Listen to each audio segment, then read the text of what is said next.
अगं मम्मी, मी सत्यादादाचा जीव नाही वाचवला, अख्ख्या साताऱ्याचा जीव वाचवलाय मी. माझा सत्यादादा अख्ख्या साताऱ्याचा जीव आहे. लाखो लोकांचा जीव आहे तो, त्यांचा आधार आहे. पण त्याला काय झालं असतं तर? अगं मम्मी, अख्खा सातारा पोरका झाला असता आपला. चाललं असतं का आपल्याला? आम्हाला तुला अजिबात कमवायचं नाही म्हणून मी हे सगळं केलं. बरं मम्मी, डॉक्टरांना बोलवलंय का कोणी? येतच असतील आता. सरका जरा बाजूला सरका. या डॉक्टर या. ओ डॉक्टर साहेब, किती उशीर केला हो? टायमाला येत होता तुम्ही. माया अगं जरा शांत बस. डॉक्टरांना त्यांचं काम करू देत. आलेत ना आता ते. मग तू तुझं तोंड बंद ठेव जरा. ओ पेंटर, मम्मी, तू जरा शांत राहा प्लीज, जरा शांत राहा. डॉक्टर बघा काय झालंय ते. हो.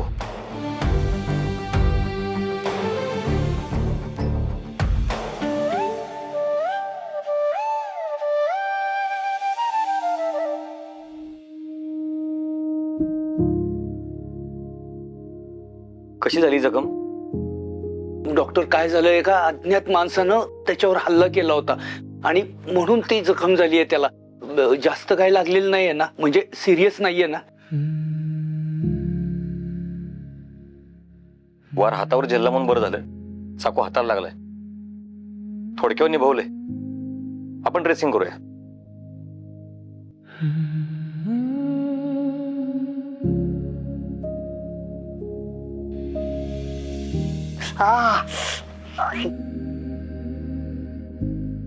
झालं झालं जायचं झालं.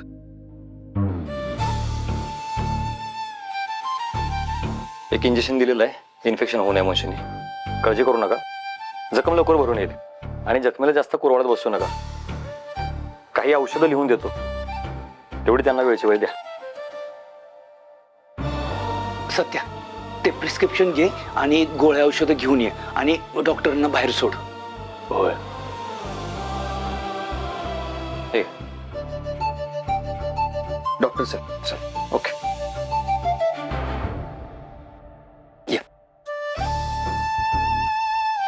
जयदीप भाजी, काळजी घ्या.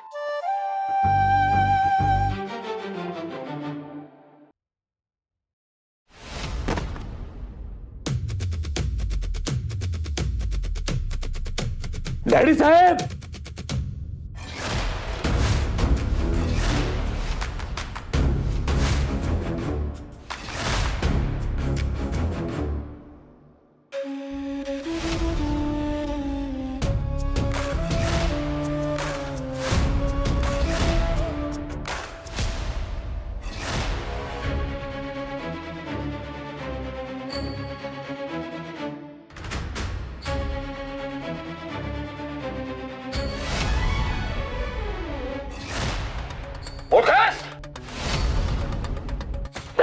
तो तुला कशाला बोललोय इथं?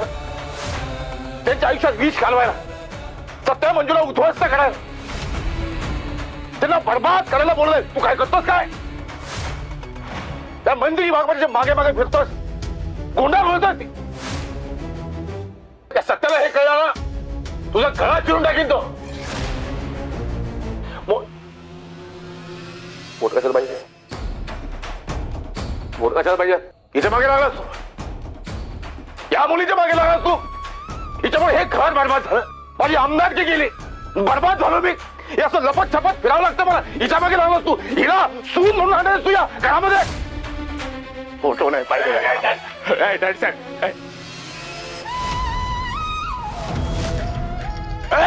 डॅडी साहेब,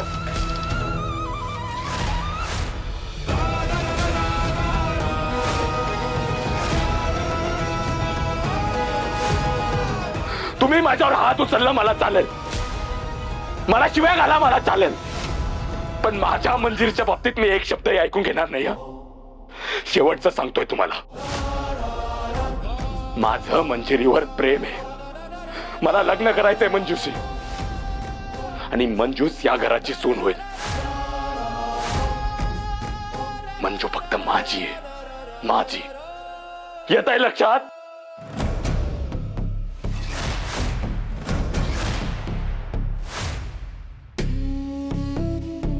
ज्या मुलीसाठी तू तुझ्या बापावर बंदूक उभारलीस, आजपर्यंत कुणाची हिंमत नाही झाली तात्यासाहेब मोहितेवर हात उघडायची. तू बंदूक उभारलीस. ही मुभा तुला केवळ तू तात्यासाहेब मोहितेचा पोरगा आहेस म्हणून मिळाले.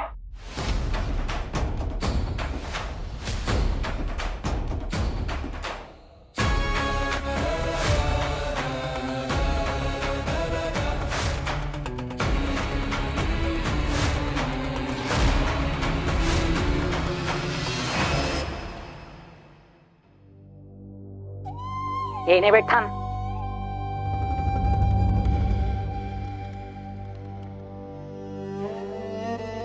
आमच्या आयुष्यात तू आल्यापासून एक दिस बी सुखाचा गेला नाही बघ. तुझ्या पायी अजून किती संकटानं तोंड द्यायचं आम्ही. तुला काय वाटलं मला कळणार नाही माझ्या पोरावर हल्ला का झाला, कुणी केला? तुझ्या माग जो कोण लागलाय ना त्याच काम आहे. नाही त्यानंच हल्ला केलाय ना. बोल की. येणे बट समद्या गोष्टींची खबर असते मला.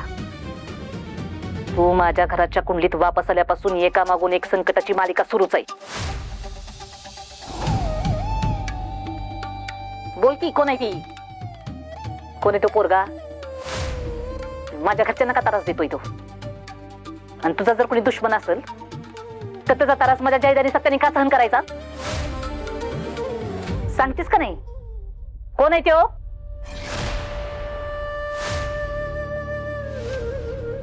तुझा कोणी जुना शिकत नाही ना?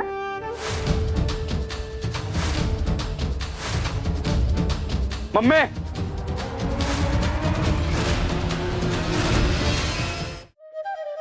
काय बोललीस? जे खरंय तेच बोले सत्या. मी समजा समजलंय मला. हिचा जुना यार आहे तो. हिच्या मागून तुला त्रास देतोय आणि आज तुझ्या जीवा उठला. जयजन त्याचा वार चुकवलं म्हणून थोडक्यात निभावलं. नाहीतर आज माझ्या घराच्या आनंदावर इज्जत पडलं असतं. सत्या मी तुला परत सांगते, ही बॅग ज्या दिवसापासून आपल्या घरात वापस आली का नाही त्या दिवसापासून संकटाची वटवागळ परत आपल्या घरावर घिरट्या घालायला लागल्यात. जरा विचार कर, आज आपल्या जयदाला काय झालं असतं तर?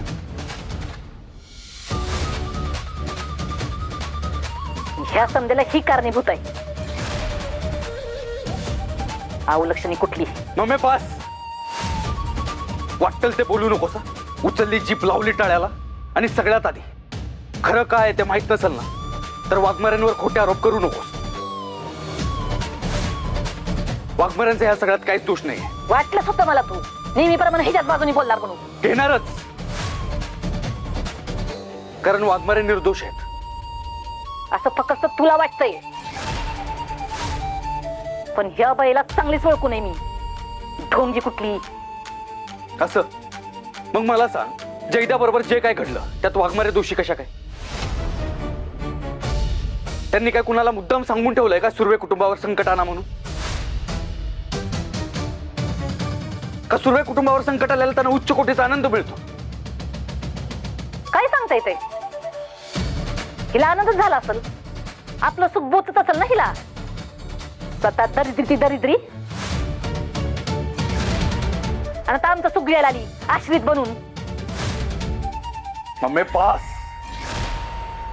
लय बोललीस आता. हे बघ आधीच वाघमारे लय टेन्शन मध्ये आहेत. उगाच त्यांना असं बोलून दुखवू नकोस तू. मग हे ना काय कमी दुखावलं का आपल्याला? हे बघ सत्य, तुम्ही लक्ष देऊ नका याच्याकडे. हिच्या तोंडाला लागण्यात काहीच अर्थ नाही. आणि मम्मी, या सगळ्यात ना मी उभा आहे वाघमाऱ्यांसोबत. आणि यांना त्रास दिलेला मला अजिबात सहन होणार नाही, एवढं लक्षात ठेव फक्त.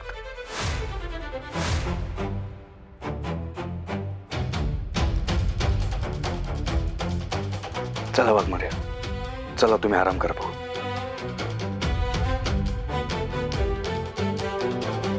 चला.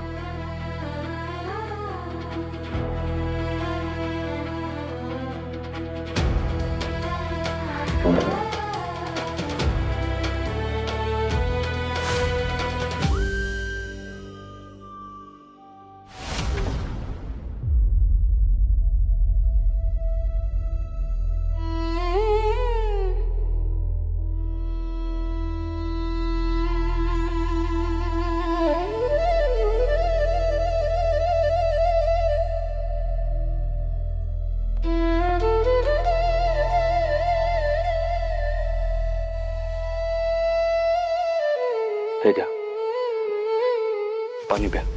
नकोय मला.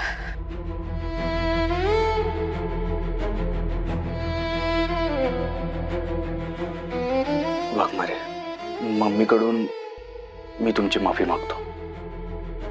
ती जे काय बोलली ते नको बोलायला पाहिजे होतं त्यानं. पण तिचा स्वभाव कसा माहिती आहे ना तुम्हाला, त्यामुळे तिचं बोलणं मनावर घेऊ नका तुम्ही. तिला किती बी समजावलं ना तरी तिला सगळ्या गोष्टीत तुमचाच दोष दिसतो. दुर्लक्ष करा तिच्याकडे. सत्या, तू चुकलायस आज. मी? माझं काय चुकलं? तू माझ्यासाठी मम्मी साहेबांबरोबर वाद घालायला नको पाहिजे होतस. असं कसं म्हणता तुम्ही वाघमारे? तिला कोणीतरी अडवायला पाहिजे ना. एकदा तोंडाचा पट्टा सुरू केला की ती थांबतच नाही. तोंडाला येईल ते बोलते. आणि त्यात तुमच्याशी बोलताना वागताना तिला कसलं भानच उरत नाही. आणि आज जे काय घडलं त्यासाठी तुम्हाला दोषी ठरवत होती ती. म्हणून राग आला मला, म्हणून बोललो तिला. ठीक आहे ना मग, काय चुकलंय त्यांचं? काय वाघमारे, काय बोलता तुम्ही? काय चुकीचं बोलत सत्या? त्या बरोबरच बोलत ना. मी परत आल्यापासून तुला त्रास होत. तुलाच काय घरातल्या सगळ्यांना त्रास होत. त्या दिवशी मम्मी साहेबांना शॉक लागला. आज त्या माते फिरून तुझ्यावर हल्ला करायचा प्रयत्न केला. जयदीप भाऊजींनी तो वार झेलला. नशिबानं थोडक्यात वाचले ते. नाहीतर आज काय घडलं असतं लक्षात येते ना तुझ्या? सध्या बघ, गेल्या काही दिवसात जे घडते त्यासाठी तो माथे फिरू जबाबदार आहे. पण हे सगळं तो का करतोय? माझ्यासाठी ना. माझ्या मागे लागलाय म्हणूनच ना. एक मिनिट वाघमारे, तुम्ही विसरताय का? तुम्ही स्वतः एक इन्स्पेक्टर आहात. इन्स्पेक्टर मंजिरी वाघमारे. आणि तुमचा कायदा तुम्हाला हे सांगतो का, जर एखाद्या मुलीवर जबरदस्ती होत असेल तर जबरदस्ती करणारा माणूस चुकीचा नाहीये. उलट ज्या मुलीवर जबरदस्ती होत आहे ती मुलगीच चुकीची आहे असं सांगतो तुमचा कायदा. तसं नाही सध्या. वाघमारे बस, गप्प बस आता. तुमचा हा जो स्वभाव आहे ना, सगळा दोष स्वतःवर ओढून घ्यायचा. कारण ह्याच्यामुळे तुम्हाला सगळ्यात जास्त त्रास होतो. ह्यामुळे तुम्ही दुखावल्या जाता. त्यामुळे मला ते अजिबात चालणार नाही. तो सायको मुलगा तुमच्या मागे लागलाय ना, मग ह्या सगळ्यात तुमचा काय दोष आहे? आणि जर ह्याच न्यायानं बघायला गेलं तर ज्या महिलांवर ऍसिड अटॅक झालाय, ज्यांचा विनयभंग झालाय, ज्यांचा बलात्कार झालाय, त्याच महिलांना दोष दिल्यासारखं नाही होत का? त्या महिलांचा काय दोष आहे या सगळ्यात? तसंच ह्या केसमध्ये तो सायको मुलगा तुमच्या मागे लागलाय. मग ह्या सगळ्याचा दोष तुम्ही स्वतःला का देताय? तुझं म्हणणं बरोबर आहे. सॉरी, चुकले मी. आता सॉरी कशाला म्हणताय वाघमारे? मी चुकीचा विचार केला ना म्हण. सॉरी, थँक्यू, आभारी आहे, माफी मागते. हे सोडून पण कधीतरी माझ्याशी बोला. बघा असं हसताना किती गोड दिसतंय आणि उगाच सारखं रडत असतंय. बरं नाही, आरशात बघा, बघा हसताना किती गोड दिसतंय. अगं बाई. आणि राहिला प्रश्न त्या माथे फिरूचा आणि त्याच्या पाठीशी जो कोण तो मोठा माणूस आहे त्याचा, त्यांना लवकरात लवकर शोधून काढू आपण.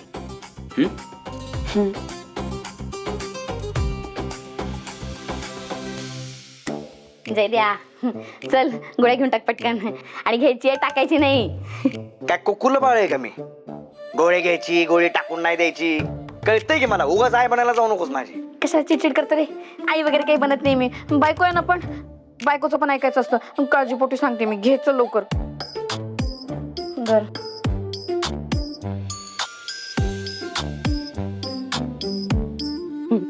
जयद्या, कसं ग किती लागलं होतं. बरं वाटतंय ना आता? वाटतंय. बघ बरं. हा, तर पेन कमी आला ना हाताचा जरा.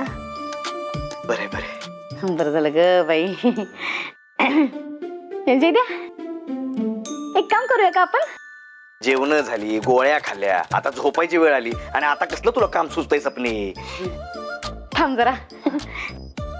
आता काय करतेस? थांब थांब. हा? हा. अगं, हे हात दिसत नाही ह्याच्यात. थांब जरा, तिकडे येते मी. अगं फोटो काढतेस वे? नाही रे, थांब जरा. सपने अगं काय तुझं हा बघू इकडनं दिसतोय हात स्टार्ट तर लोक हो आज होती रंगपंचमी आणि रंगपंचमीच्या दिवसाचं औचित्य साधून माननीय प्रदेशाध्यक्ष मायाताई सुर्वे यांचे कनिष्ठ सुपुत्र आणि थोर समाजसुधारक सत्यजित सुर्वे यांचे कनिष्ठ बंधू म्हणजेच सपना सुर्वे म्हणजे माझे पती जयदीपराव सुर्वे उर्फ युवराज JPG यांच्यावरती आज प्राणघातक हल्ला झाला. म्हणजे लोक हो काळ आला होता पण वेळ आली नव्हती बघा, म्हणूनच ते बाल वाचले. खरं तर हा हमला सत्याभाऊजींसाठी झाला होता बघा, त्यांच्यावरती झाला होता, पण त्यांच्या बंधूंनी तो वार स्वतःच्या अंगावरती झेलला बघा. किती ते बंधू प्रेम लोक हो बघा. बंधू प्रेम डोक्या बिका पडलीस काय सपने तू काय करतेस? अरे आज काय करतो जयद्या? अरे सत्यजित सुर्वे यांच्या घरात त्यांच्या स्वतःच्या घरात त्यांच्यावर प्राणघातक हल्ला झालाय. अरे केवढी मोठी गोष्ट आहे ही, असं काय करतो? आणि त्यात तू स्वतः त्यांना वाचवलंय, म्हणजे त्यांच्यावरचा वार स्वतःच्या अंगावरती झेललाय बघ. अरे ह्याच्यासाठी डेअरिंग लागते रे, हिंमत लागते, आणि ते डेअरिंग तू दाखवलंय म्हणल्यानंतर तू बी फेमस व्हायला पाहिजे ना जयद्या. साताऱ्यात काय, साताऱ्याच्या बाहेर सुद्धा तुझं फॅन फॉलोइंग वाढलं पाहिजे बघ. म्हणजे कसं मम्मींकडं खासदारकी, सत्यभाऊजींकडं आमदारकी, आणि तू नगराध्यक्षपदी निवडून येशील बया. म्हणजे नंतर ती नगरसेविका मीच. कसलं भारी, चारीच्या चारी पद आपल्याच घरात, म्हणजे आपल्या घरापासून ते दिल्लीपर्यंत आपली सत्ता. कसलं भारी. देताई ताळी सपने अगं बायको आहेस का कोण आहेस? नवऱ्यावर हल्ला झाला आणि त्याचं असं भांडवल करतीस वे? अरे असं काय करतो जयद्या? हीच वेळ आहे तुला प्रकाश झोकात आणायची. प्रकाश झोका? हा प्रकाश झोत असतंय ते, प्रकाश झोत. शानपणा. तेच ते म्हणायचं होतं मला. अरे म्हणजे तुला उजेडात आणण्याची हीच वेळ आहे असं म्हणायचं होतं मला. सपने हा मम्मीचं बी असं डोकं चाललं नसतं ग. है ना? मम्मीच्या सावलीत राहून पक्की राजकारणी झालीस बघ. एक मिनिट, सकाळी माझ्या नावाने ढसाढसा रडत होती, बोंबलत होतीस, ती बी राजकारणच होतं का नाही? खरं सांग, खरं सांग. कसला कुचकेट रे, कसला बोलतोय मला घालून पाडून. अरे तेव्हा खरंच मला वाईट वाटलं होतं, खरंच रडले होते मी. तो एका सौभाग्यवतीचा शोक होता, पण आता मी एक बायको म्हणून, एका राजकारणी व्यक्तिमत्वाची सून म्हणून आणि वहिनी म्हणून विचार करते. विचार करतेस ना? मग असा तुझ्या बथीर डोक्यानं विचार करत बस. मला झोपेची गरज आहे, मी झोपतो. सपने सॉरी झोप. सोड पांघरूण, सोड पांघरूण, सोड. घे प्रकाश झोका. आई ग.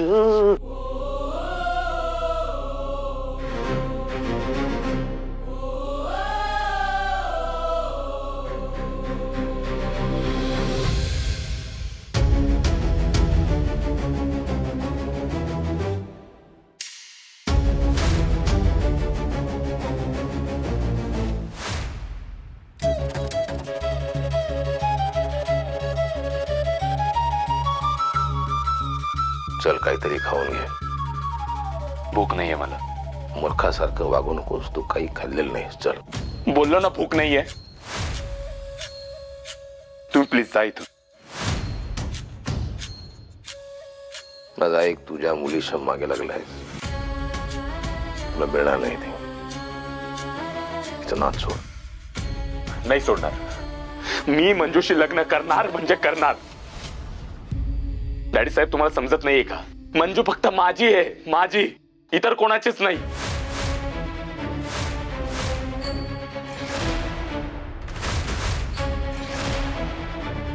TM,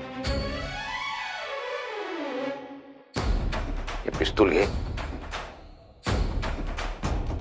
त्या सत्याच्या छाताडात गोळ्या झाड. त्या मंजूला इकडे घेऊन ये, पळून जायची गरज नाही. थाटामाटात लग्न लावून देतो मी. घे.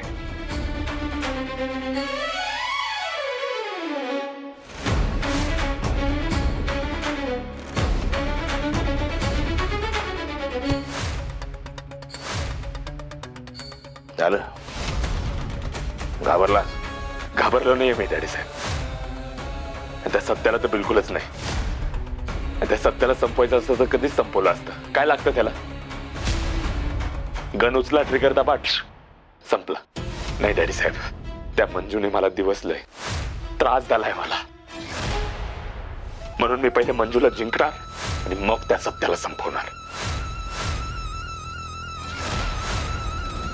फडतूस प्लॅन आहे हा. डॅडी साहेब आवाज खाली.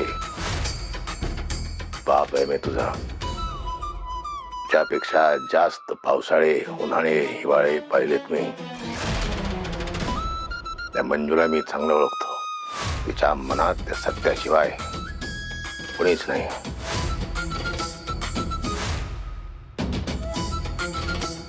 ठीक आहे, लागली पैंज. लागली. मंजू मला स्वतःहून आय लव्ह यू बोलेल अशक्य आहे. आणि उद्या शक्य करून दाखवलं तर आणि तसं नाही झालं तर मी कायमच इथून निघून जाईल.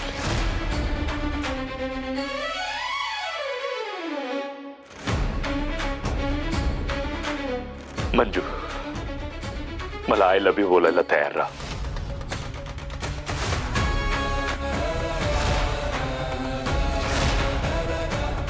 अशक्य आहे. शक्य आहे.